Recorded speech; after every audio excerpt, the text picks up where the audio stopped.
Hey, everybody, welcome to this week's Fateless podcast episode. And joining me for the discussion is going to be a couple members from the Fateless team. We've got Uho and Dirk. How are we doing today, Uho? Doing pretty well, pretty well. I got my new mattress 2 days ago, so been sleeping like a little baby, and that's really like boosting my energy. Hey, there you go. Love it. He's got a full turn meter heading into this podcast. And then we've got Dirk here as well. And sorry, I should have mentioned in the intro, we're going to be talking about a hot topic, and that is like cheats and exploits and bugs and some of the different rulings and situations that can go on in these and what to maybe expect at Fateless and what some of our thought processes are in the internal team. But good to see you, Dirk. How you doing today? Yeah, pretty good. Doing well, despite my sleep not being probably as great as Uo's. I've been in the opposite boat where my wife painted our repainted our shower booth. And the fumes from that have been incredibly toxic and has disabled that entire section. I can no longer use my bedroom and have to sleep in my son's room last nights. Oh, geez. Okay. Well, we've got two opposite sides of the spectrum here in terms of Turn meter. I've definitely taken some hits on that one. Been cold-hearted, if you will. Well, Uho, I guess I'll let you kind of kick it off. I know there's been some hot craziness going on this week in kind of like the turn-based hero collector world. Do you want to walk people through what's happening? So yeah, I'll give a brief rundown. But the thing we were talking about earlier was let's call it a situation in Watcher of Realms where people found this website feature that they could use to their advantage and get a lot of in-game goodies like $150 worth. And the way Moonton redeemed the situation was that they took away about 30,000 gems from everybody's account. So now the community is a bit torn. Like some people agree that it was a good choice. Wait. Everybody's account? You said everybody's account, or No, just the people who did that? Just the people who did it, yeah. Not everybody. So Okay, just I was like, that would be a disaster. Yeah. that would have been wild, yeah. So now the would have put me like negative for months probably. How to just paying back the debt on that, probably some interest. Just I'm never getting my gem. And so it sounds like they took even more than they were able to get from the exploit. Is that correct? Or did they get about 30K? It's a bit like, I don't know how to word it. Like some people say it's a fair amount. Some people say that it doesn't reflect the actual benefit they got from it. So it's still kind of like up to the debate how fair the solution for it was. And community is really torn. Like some people agree that it was the right call. Like you did something that's clearly an exploit. Some people say that it's all Moonton's fault that they let this little bug slip through, and it's really a tough one for anybody, really, like not easy for the game studio, not easy for the players. So I think we'll be hearing more about that in the next coming days. Yeah, it's always a tough situation to decide because it's kind of a judgment call, and each situation is very, very different. Like, I know back in the early days of Raid, that the first 6-7 months that the game was out, there was an exploit where people could one-shot the final stage of the spider with Seer. And so people were doing like 5-second spider 20 runs with a level 1 Seer. And they were able to get all of this awesome accumulation of accessories and jewelry on their account if they were lucky enough to have Seer early in the game. And everybody who didn't, which was me, I didn't have Seer. Everybody who didn't was just screwed and missed out on all of that accumulation. And it's like, so did the people who did that, should they be punished? Their account be like rolled back? Because it does put you in an advantage. There is PvP in the game. There is tournaments. There is all these sorts of different things where you compete with other players. And it's very clearly not a way that something was intended to be in the game. It was like a game-breaking bug with Seer. You know, I don't know. Like it's Plarium ended up doing nothing, and it was just, well, if you had Seer, you're lucky, and you got to do a bunch of super easy spider runs. Well, I don't know. What do you guys think? I guess it depends whose fault it is. Like in that case, it sounds like it was Plarium's fault. They released it with that bug in the game. So, I mean, typically stuff like that, like if it doesn't get fixed, a lot of bugs or exploits just become part of the game. Like look at like Smash Brothers Melee, like the wave dashing and all that. Wasn't intended to have characters sliding across the stage. but with the mechanics of the game is the way it worked, you could, and it just becomes like a learned feature of the game that, you know, it takes you to a higher level when you master it. It's difficult to do, and like it's part of the fun of the game. And like I mean, in this case, like, yeah, you're farming your spider, but it was just like, well, maybe that was just like the awesomeness of getting a void epic, you know, character. It's like you get Man-Eater, you get to do unkillable clan boss. If you don't have anything close to that, like as a new player, and you get that, that's probably about the same as getting a 5-second spider run early in the game. Like the difference that you get from getting, you know, Man-Eater and like the when you go from like having to like you can't even 2-key Ultra Nightmare to all of a sudden just like 1-keying it. You're like, oh, geez, she's just rolling in the rewards. So like, I don't see how that's even really different in terms of power levels. That's probably why they kept it. It was like, whoops, our bad. We didn't intend this, but whatever. Like if you had it, that was just your Okay. you had the right void epic. Yeah, I'm glad you brought that up because I would want to ask your opinion on this then, because you said it's Plarium's fault that they had the bug make it to the live game. So anybody that abuses it, it's fair game, no problem. Well, I also play Age of Empires 4, and there's a civilization in Age of Empires 4 that can exploit like trading and stuff to get infinite gold, and they can basically win every game. So what would make that different if you think that is wrong, because it's technically Microsoft's fault for letting the bug get into the game. So any player that picks that civilization and gets infinite gold and wins, wouldn't that not be the player's fault then? Yeah, I mean, it's you almost just look at it as a feature of that civilization. Like I guess they must have been great bankers or something. I don't know. They've just taken over the financial institutions and they get to dominate for it. The attention of the game, maybe, I don't know, but because did they fix it, or is it just like So like it's still house rules now? ongoing. It's been a thing for like a month or two. So basically, anybody that picks that civilization, you just know if they abuse the bug. Not everybody abuses it. Some people have honor and are like, I'm not gonna do the infinite gold. But you can very obviously tell when someone does it. I mean, yeah, I mean, abusing it should make them fix it. Hopefully, if they care about it, and then obviously, if there's any sort of like leagues or like like private tournament scene for the game, they would obviously ban that exploit. Because I know StarCraft had a similar thing early on with like command setter slide trick you can do. And for a while, that was just part of playing Terran. Like, oh yeah, you just have a better economy because you get to slide the command center. And the StarCraft 2 came out, these gave it mules, which is like just as good. And Okay. you think, yeah, that's just part of the advantage of that race. I'll If it give doesn't you. even make, yeah. I think Yeah. my opinion is a little bit different than yours, and then I'll let Uho, give his opinion, and maybe he can be the tiebreaker.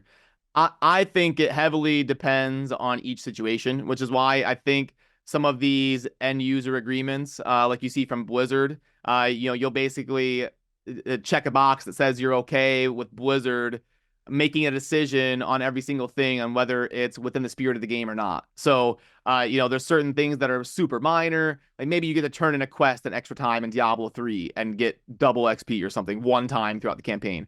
Or your character, it becomes immortal in God mode because of a certain glitch through a wall, and now you can do the highest level of content and get number one on the leaderboard for every single hero. I think there's a massive spectrum where it takes a judgment call from someone in charge to deem something like, I don't know, an exploit or bannable or rollbackable and all that. I don't think you can really have like a blanket sweep rule, which is why I think they have those clauses in the agreements. But I'll let you go ahead and give your perspective, Uho.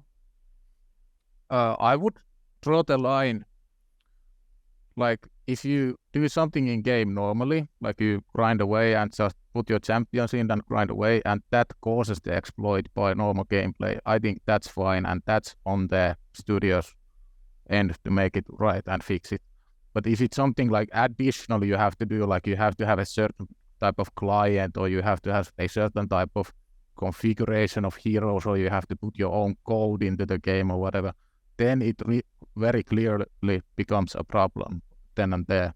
So if it's through normal gameplay, you do absolutely nothing different, then in my book it's fine. But even then, there needs to be some level of accountability on both sides. Like if a player finds out that they go to this specific level and it's dropping rewards at a rate of 1,000 to 1, then that needs to be addressed fast. But also, I don't think the player should be punished either. So that's where you kind of have to take the L from the studio side. And So I would ask you this one then. So another Plarium gaff. Back in the early days of Raid, me and Darth actually did a fun video on this, showcasing it. But you could like click on a hero's avatar in the index, and then while it was loading, hit escape super fast and click on another hero, and it would like glitch you into some weird zone where it's like loading a different hero that's not even coded into the game. And then that caused the game to be in a glitched state. And you could go do like dragon runs in 3 seconds because the game is like glitched. It can't load any animations or any sprites. And you just go to the stage and it just blasts through it without loading anything. So technically, that's just in the game. There's no third party abuse. You just click on a portrait and it happens to glitch out when you hit escape. So would every player that abuses that, because that's not just putting a team in normally. You have to like prep it by doing a bug. What do you think, Uho? Would that be something perfectly fine? I don't think that would be perfectly fine because I think that any like reasonable player would know that this is a bug, this is not intended, and it's not the intended way to play the game.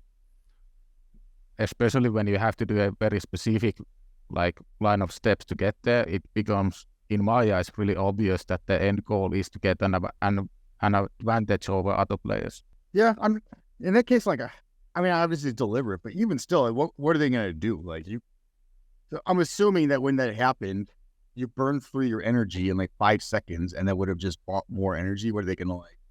That sucks to be you. You spent money in our game, but you lose. Like, they just take away everything you grinded. Like, you still spent the resources.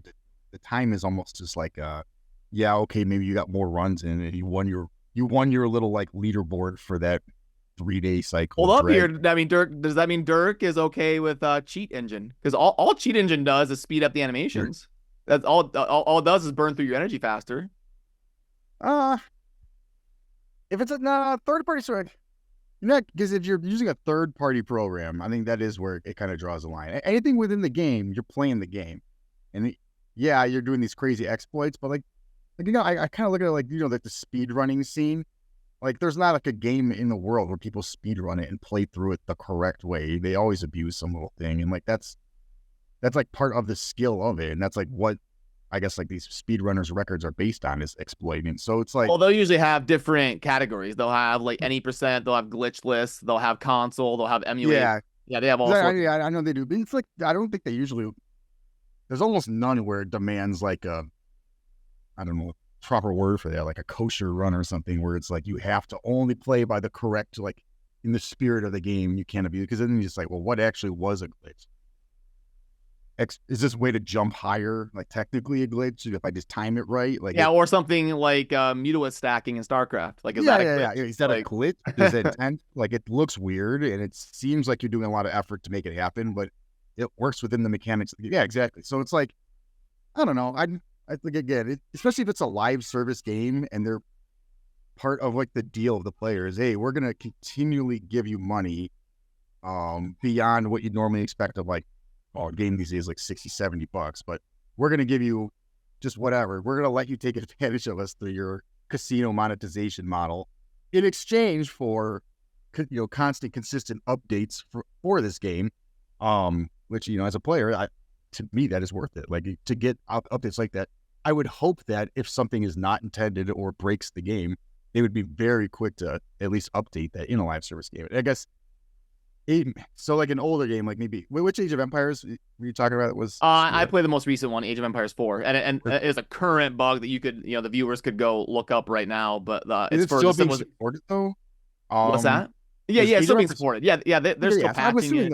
They'll patch it out. So yeah, I mean, they'll definitely patch it out. Yeah, this latter season's probably gonna be screwed up, but it's like, I mean, what can you do? Like, everything, like, you could, I guess, asterisk anyone who got first place. Well, I'll tell you what I would do, because it's for the Civilization Rus. Yeah, they can get infinite gold. If I was Microsoft and I was, one of the like game directors for Age of Empires 4, I would just disable the Civilization Rus until we fix the bug. I would just be like, okay, Rus is disabled. You can't pick Rus.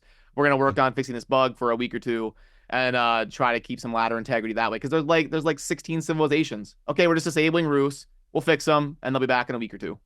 Yeah.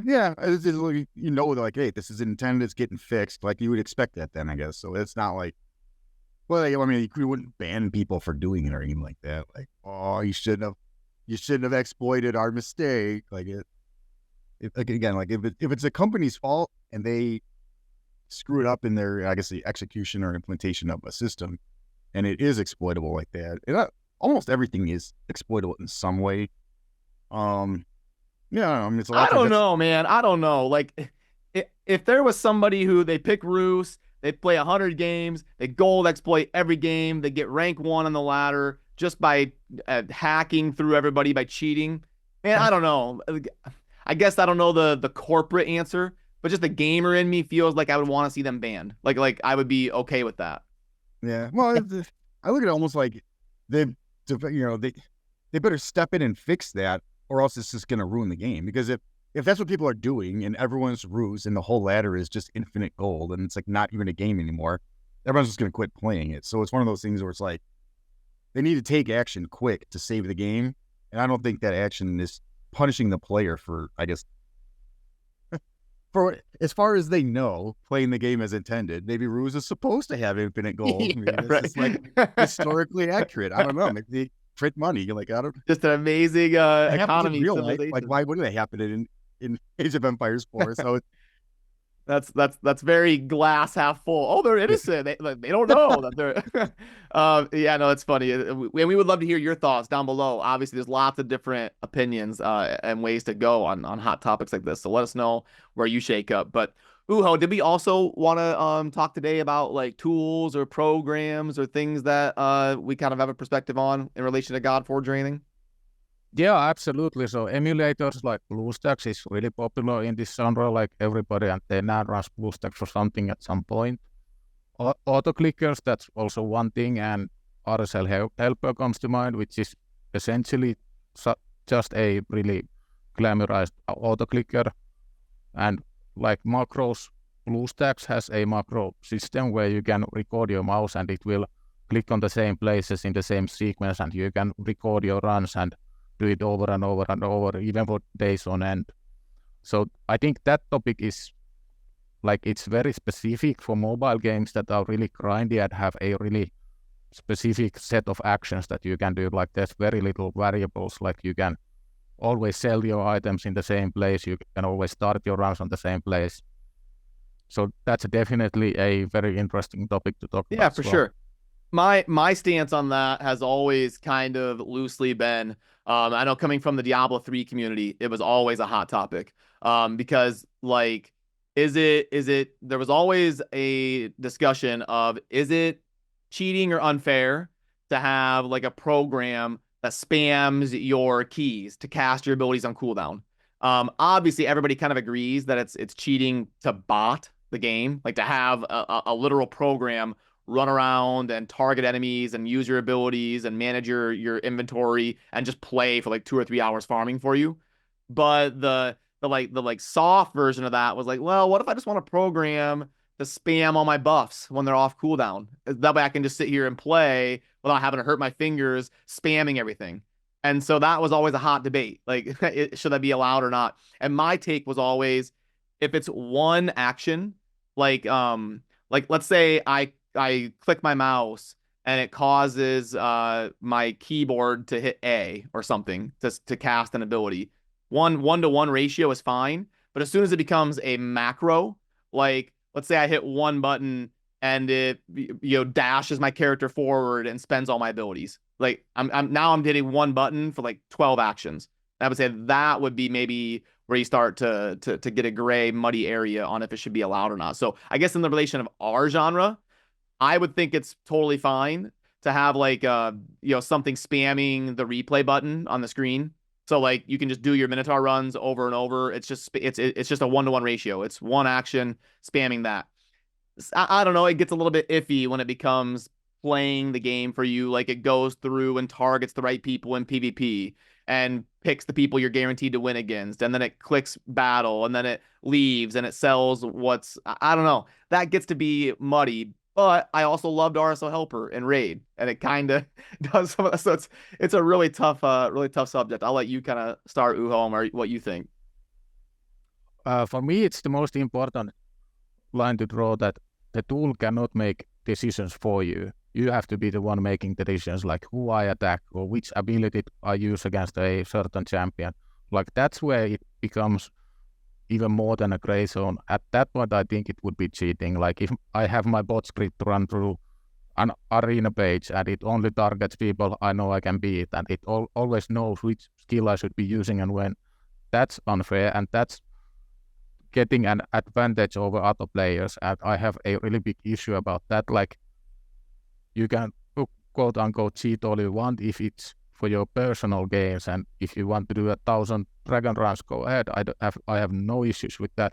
But if you cheat to win against other players, then that becomes an issue. And I think that's where the game studio should be reliable and like responsive and put a like So what a about really heavy hand. what about a tool like RSL Helper where it automatically sells the bad pieces after a run? I think that's fine, because the only thing that does is take away a little bit of time used to make the decisions. Like you have to put a really specific set of criteria for every single piece. You have to select the rarity. You have to decide yourself which pieces you would want to keep and which you don't keep.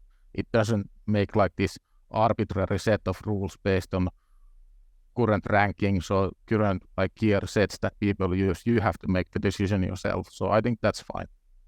Okay. And how about you, Dirk?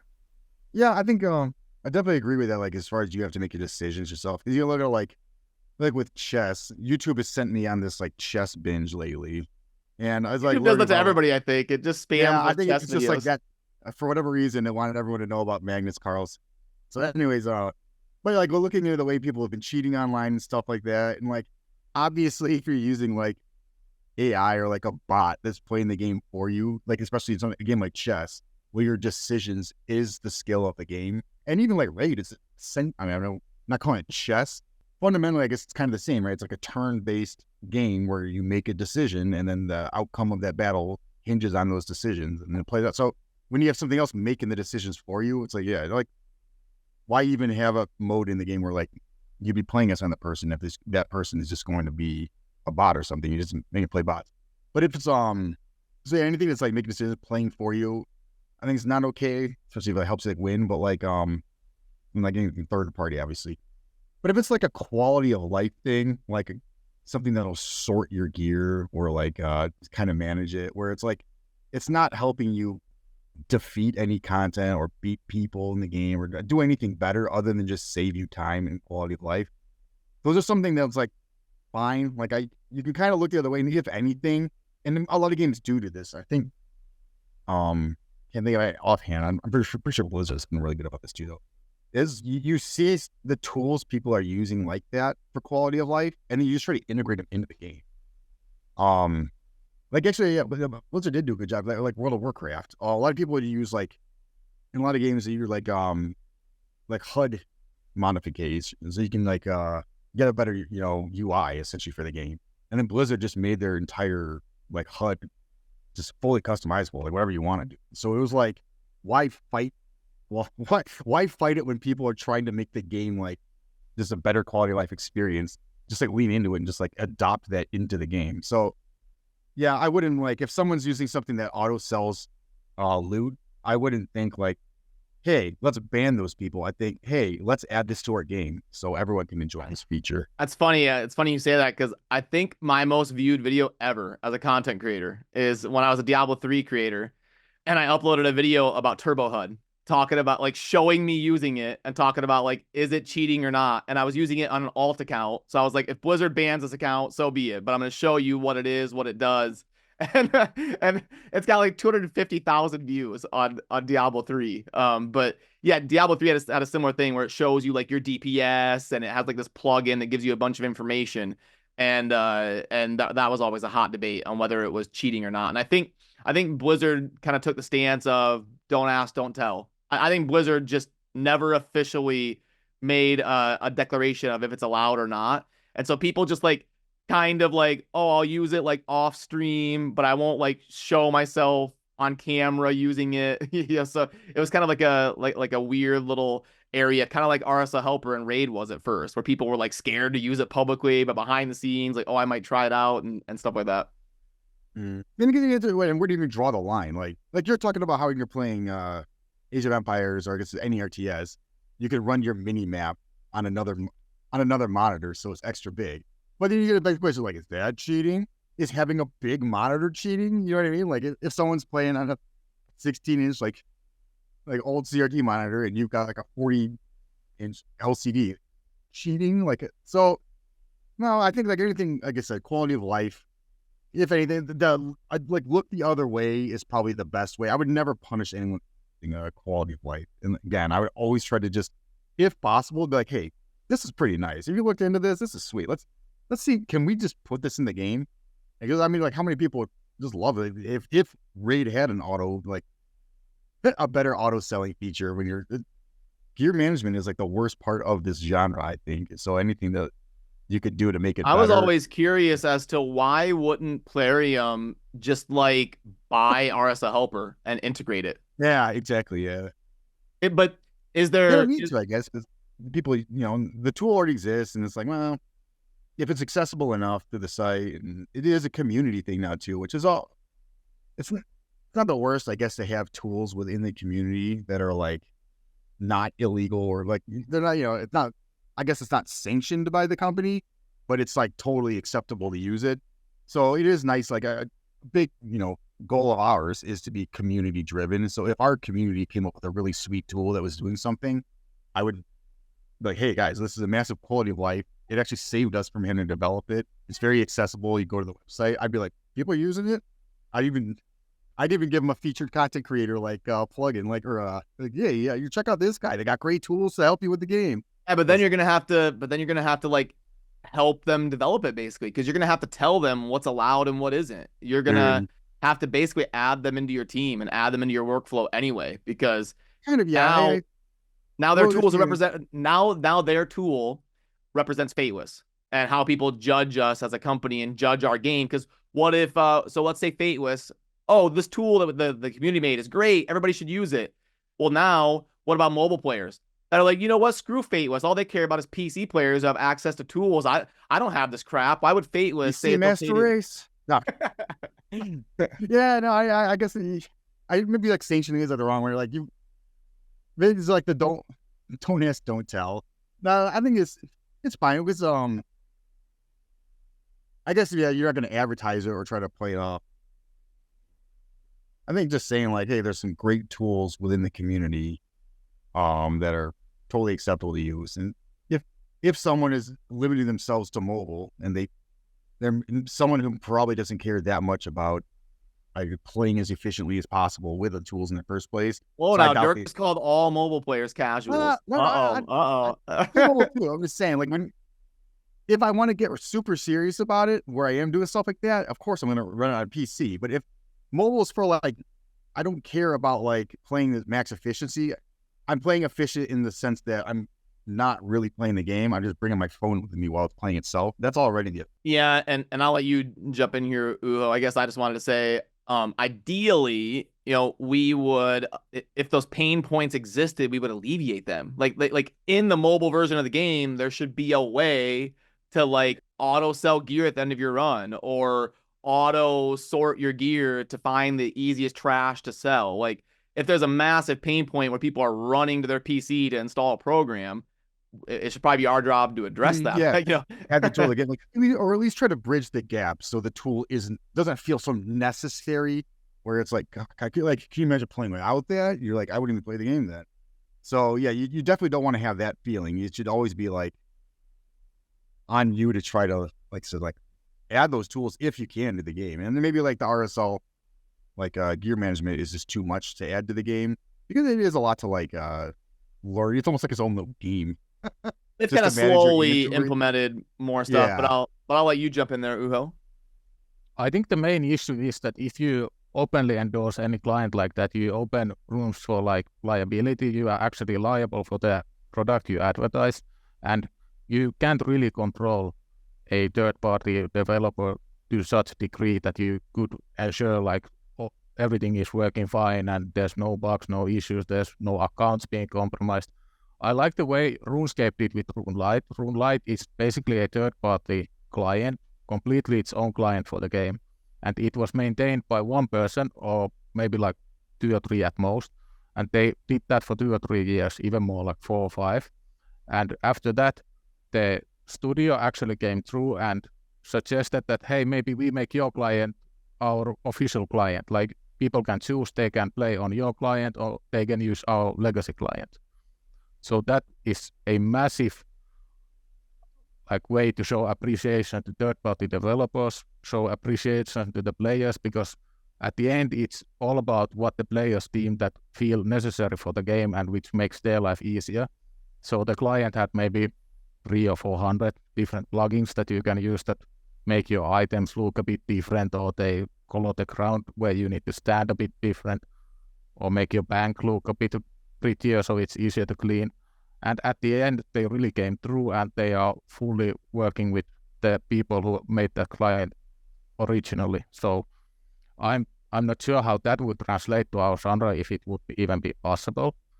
But in the end, it all comes down to like what the players actually know best, what's best for them when it comes to quality of life. And I think that's like the main goal of all these clients, that we ensure that players have a good time playing our game, and if they need something, then let us know, and maybe we can add them to their official client as well. Yeah, for sure. Is there any was there any other hot topics that we wanted to make sure we dove into before we get too far down the rabbit hole, Uho? I think it was mainly tools and third-party programs and kind of where we stand on what should be allowed and terms of service and all that, right? There's one, a really interesting one, buying and selling accounts or currency in game. That's like almost its own episode. That's a fun one. Yeah.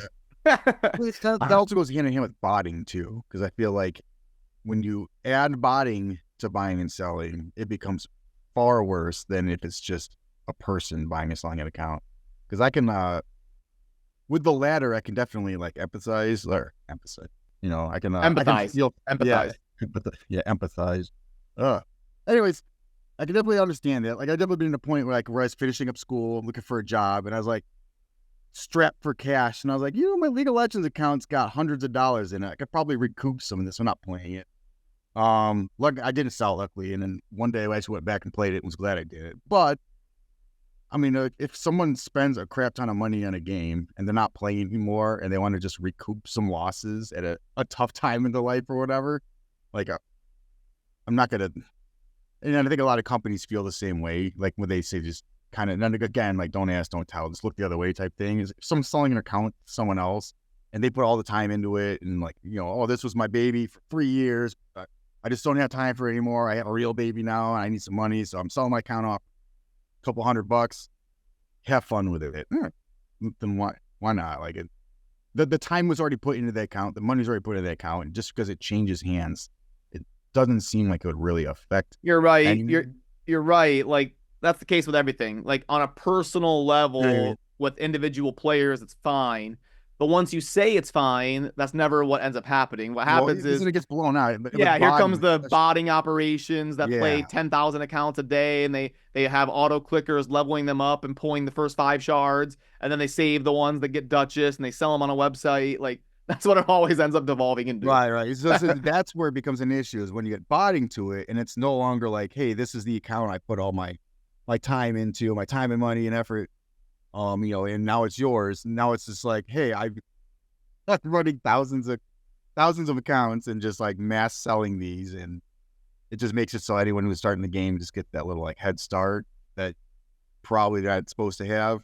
I think that's definitely an issue, and I don't think you crack down on buying and selling more so as you try to crack down on the botting, but maybe it's easier to crack down on the certain buying and selling if you know it's coming from bots. But it's got to be a challenge. Because I don't know, has any company successfully handled that? We just need to pop up one of those like Captchas where you have to select the 4 tiles of bicycles. Just at the end of every run, select the 4 tiles of bicycles.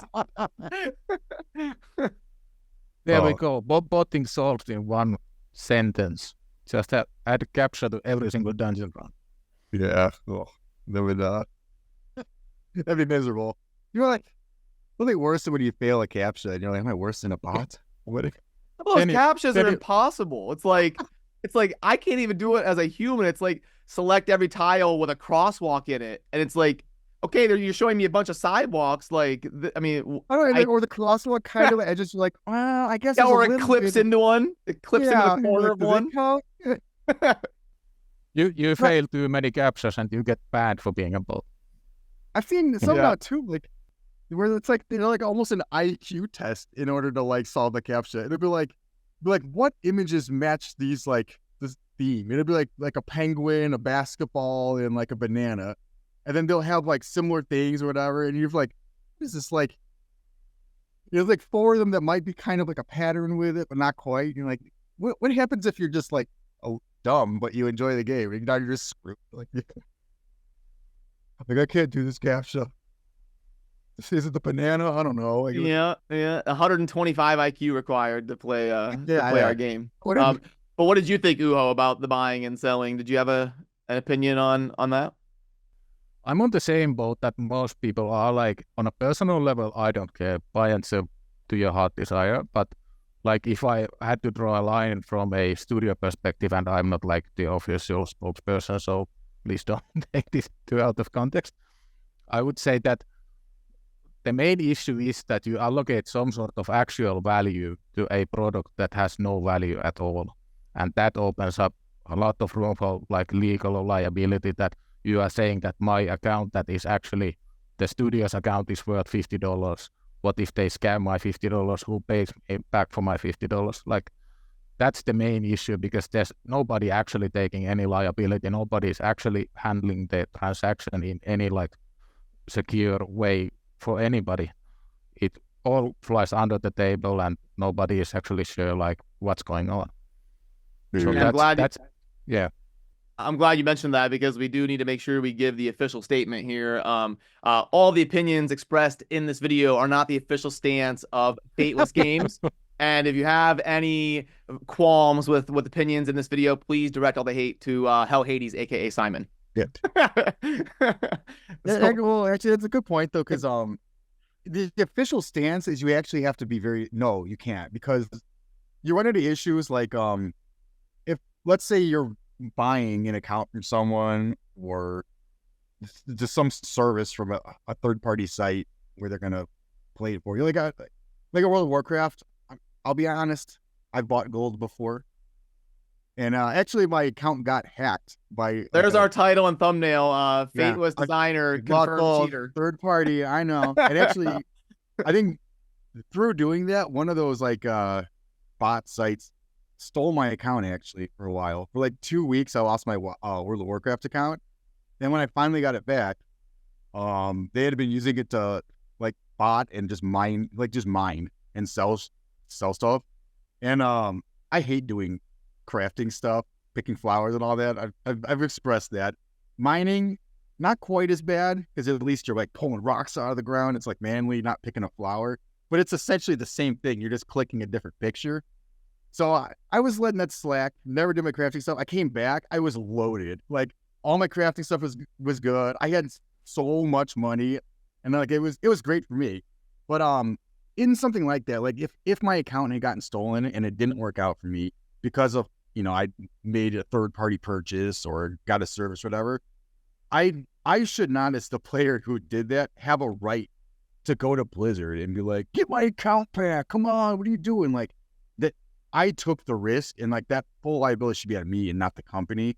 So the official statement is we don't support that, because if you get burned by using some third-party service or buying an account or whatever, and it backfires, let's say you bought an account and it wasn't what you expected, you can't come to us and be like, hey, this account seller didn't give me what I thought I was getting. Like, sorry. I mean, let me get this right. Dirk disappeared for 2 weeks and his account got loaded, and then he came back 2 weeks later. Oh, these crazy hackers, they stole my account and they botted me like 100 million gold, and now I'm rich. Well, like I don't know how that happened. Yeah, I think I did say like, it was hacked, they got it back, but yeah, oh god, that was great. Like, because I looked at it like, man, I'm never gonna afford epic flying. Like it was just like beyond me. It was at the time when it was like 1,000 gold, and I was like, the 100 gold for just like your epic like riding mount. I was like, that was already rough back when I got in there. I'm like 1,000 gold. Get this? It's like I'm just like, well, I guess my friends will always just zip off, and I'll just be watching them go. Like, it must be nice. And then all of a sudden, yeah, I have to come back. I'm like thousands of gold in my account. Like, oh god, this is great. So yeah, best thing that ever happened to me in WoW. But I could see how that could have went bad. Like if I didn't get my account back, but that wouldn't have been Blizzard's fault. That would have been mine for buying some gold from a shady site.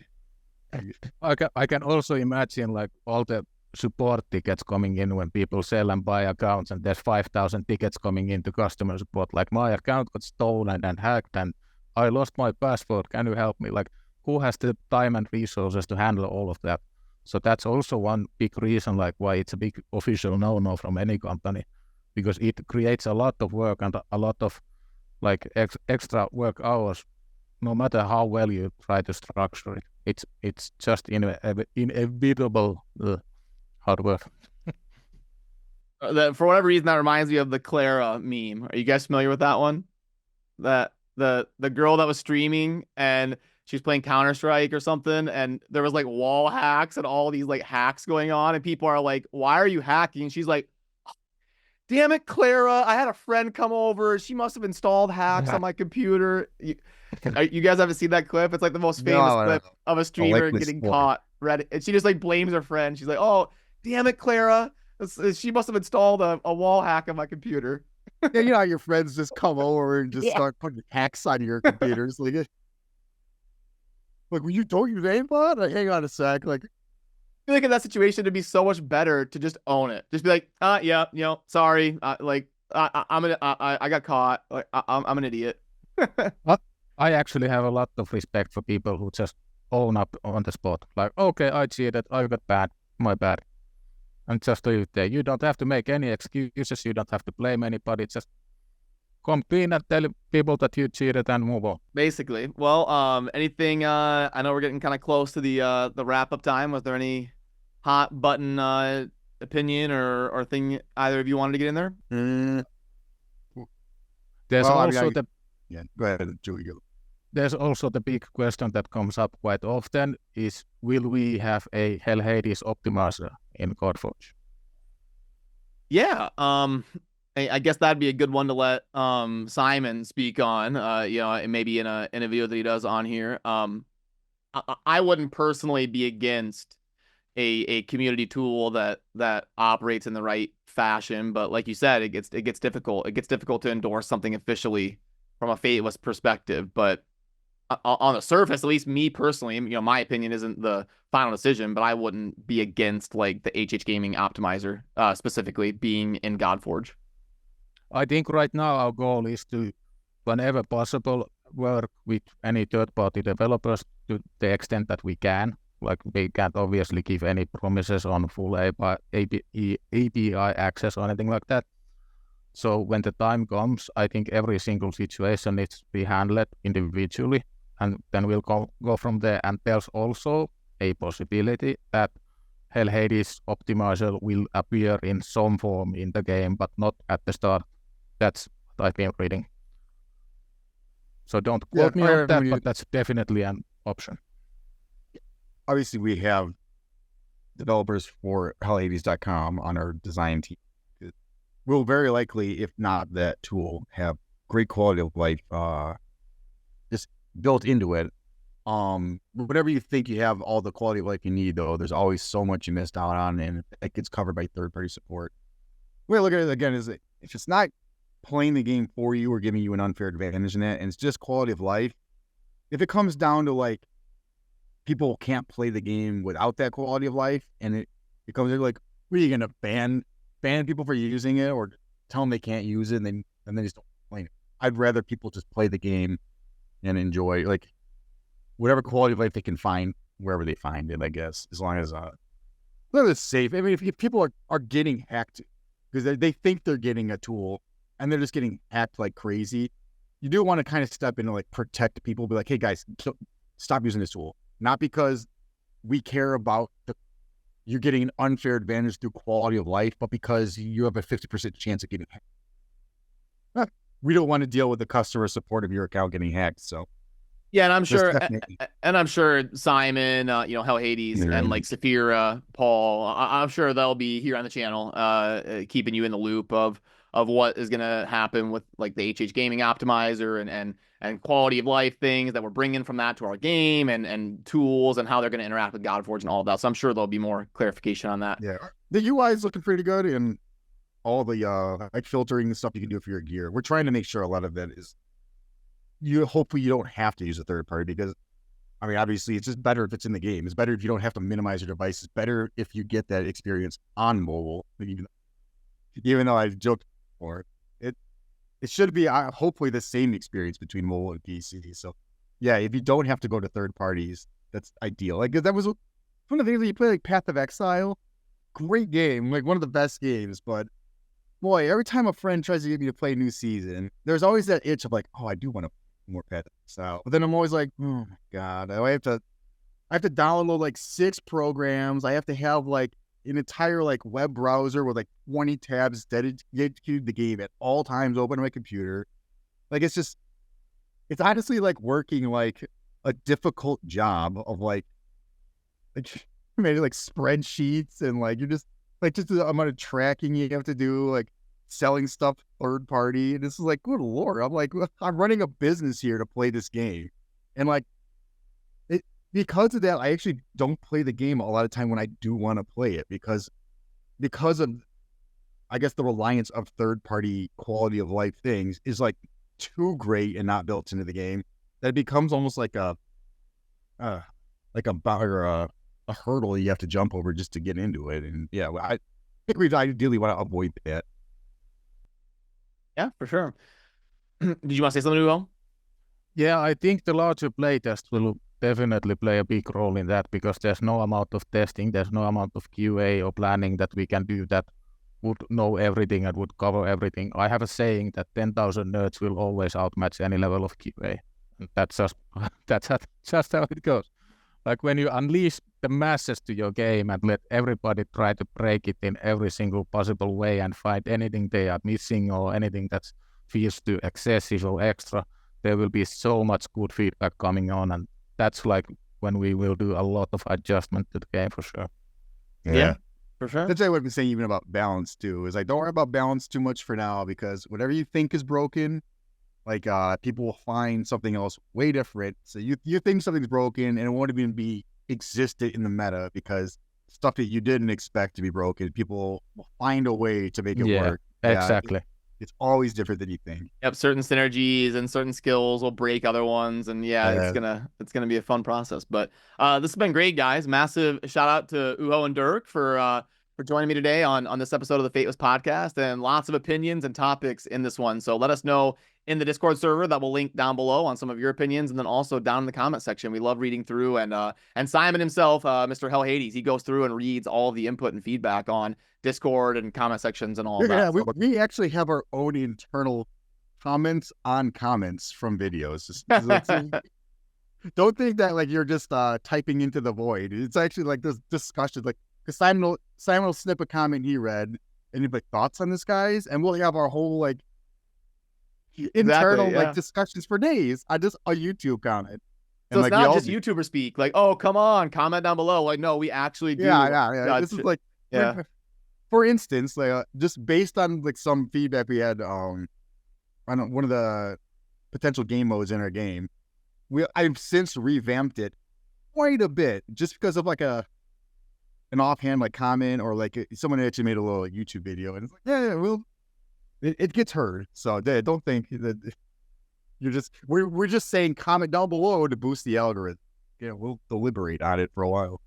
I think people are getting numb to some of the common content creator tropes. So yeah, but it's definitely not a thing here. We do read and we do appreciate it. So thanks Uho, thanks Dirk, and thanks all of you. We'll see you soon in the next Fateless podcast episode. Cheers.